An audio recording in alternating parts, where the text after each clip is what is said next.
The mood brightens in Europe, and not just because the EU was the surprise winner of the Nobel Peace Prize. Spain says the European bond buying plan is ready for use and doesn't face any opposition within the Eurozone. An EU summit on Thursday and Friday, the big event markets will be waiting for, but it may come too soon for any dramatic developments. Inspectors from the EU, IMF and ECB continue to pore over Greece's accounts and won't be ready to report in time for the summit.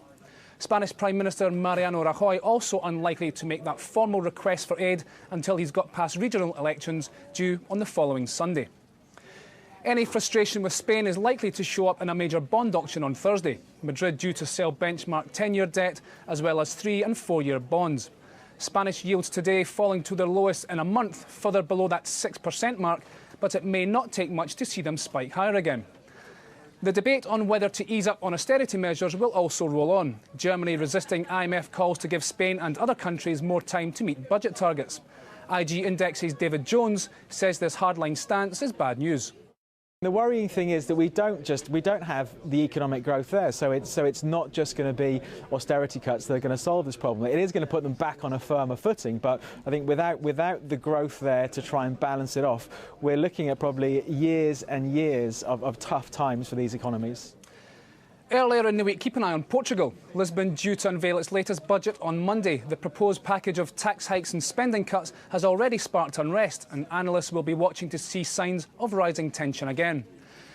German ZEW investor sentiment, the big number to watch for next week. A Reuters poll sees the numbers edging higher, suggesting Europe's economic engine is still humming. In the UK, the focus shifts to jobs, with unemployment numbers due out on Wednesday. Unemployment forecast to hold steady at around 8%.